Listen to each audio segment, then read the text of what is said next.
Егер біреу маған 45 жаста өмірім қайта басталады десе, күлер едім. Ал қазір мен сол өмірдің дәл ортасында тұрмын. Ұлым мен қызымды қатарынан үйлендіріп, әрқайсысын өз орындарына қондырған соң, үйім тым-тырыс босап қалды. Кеше ғана у-шу болып жатқан шаңырақта енді тек өзімнің тынысым ғана естіледі. Сол тыныштықтан қашып, жалғыз сіңілімнің қасына көшіп келдім. Жалғыз болмаймын деп ойладым, бірақ қателесіппін. Мен бухгалтермін, сандармен сөйлескен адаммын. Бірақ соңғы 7 жылда ауылда жұмыс болмай, мүлде басқа өмірге бұрылдым. Қазір мен онлайн киім сатамын. Барлығы іш киімнен басталған еді. Ұлы сөздің ұяты жоқ, соны сатып та жақсы ақша тауып жүрдім. TikTok'та стримге шығамын. Кеше ғана ұялшақ келіншек едім.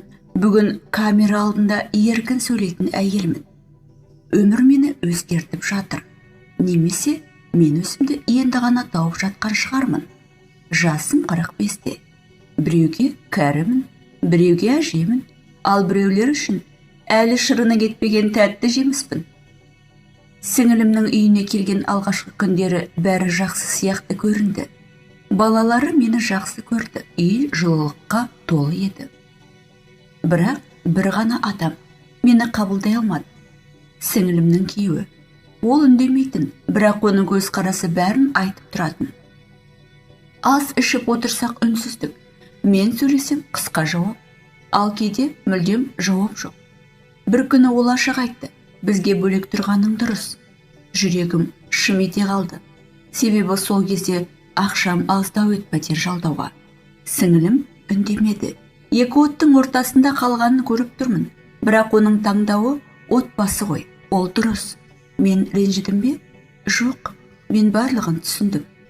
Сол күні кешке чемоданымды қайта жинадым. Қарағандының суық кешінде жалғыз пәтер жалдап шықтым. Есікті жауып, ішке кіргенде тыныштық тағы да қарсы алды. Бірақ бұл жолы ол тыныштық қорқынышты емес еді. Телефонымды алып TikTok'ты аштым. Стрим бастау деген батырманы басар алдында бір сәт ойланып қалдым. Мен кіммін өзі? Қас сұлу емеспін, жап-жас қыз емеспін. Бұл не? Бұл не мазақ болғаным? Жұрт күледі ғой, жақындарым не айтады? Сосын батырманы бастым. Сәлеметсіздер ме? Экранның ар жағынан жүздеген адам қосыла бастады.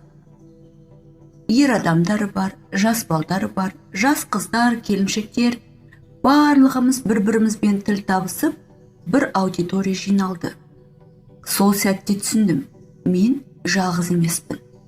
Алар қарай өзімнен 12 жас кіші жігітпен қалай танысып, қалай жаңа өмір басталған айтайын, қызықтың көкесі алда, бірге тыңдайық. Стримге жиі кіріп тұруды әдетке айналдырдым. Саудам жүре берді, TikTok'тағы аудиториямды кеңейе берді.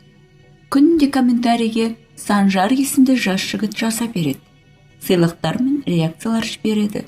Аккаунтындағы WhatsApp нөміріме шығып, сол нөмірдегі Каспиіме ақшалай жақсы сомада сыйлықтарды жасап жүрді. Мен оның парақшасына кіріп қарап таң қалдым. Өзі жас, әрі сүйкімді екен.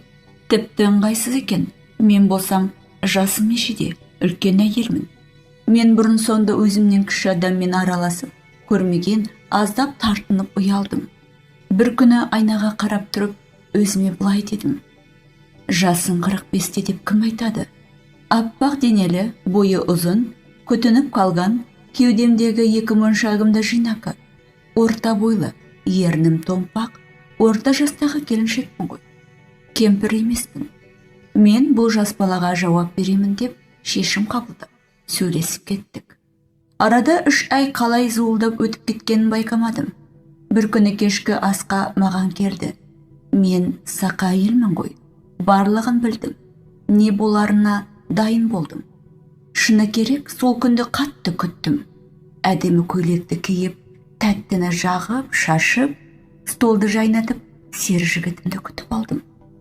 Ол жай ғана көргер болып жұмыс жасайды екен. Негізгі мамандығы сварщик. Бір жылдар стройкада жұмыста жүргенінде саусақтарынан зақым алған екен. Сол қолында кемістігі бар.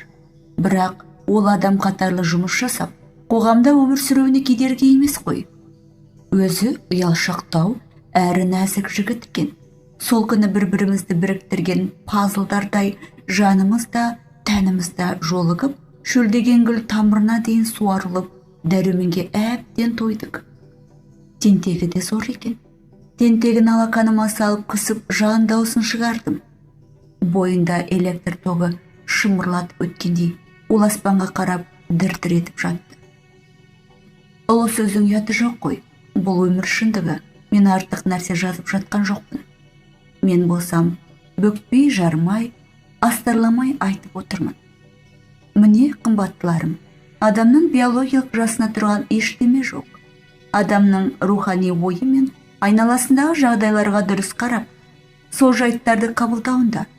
Жасы 50-ге келіп те ақымақ болып, жасы 18-де болып, бірақ нағыз есті, ақылды адам секілді пайымдайтын адамдар да болады.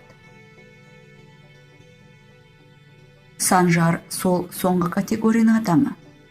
Мен алдағы өмірге асығып шешім қабылдап жоспар құрмаймын. Алдымызда не тұрғанын білмейміз. Не болса да бақытты болуға лайықтымыз.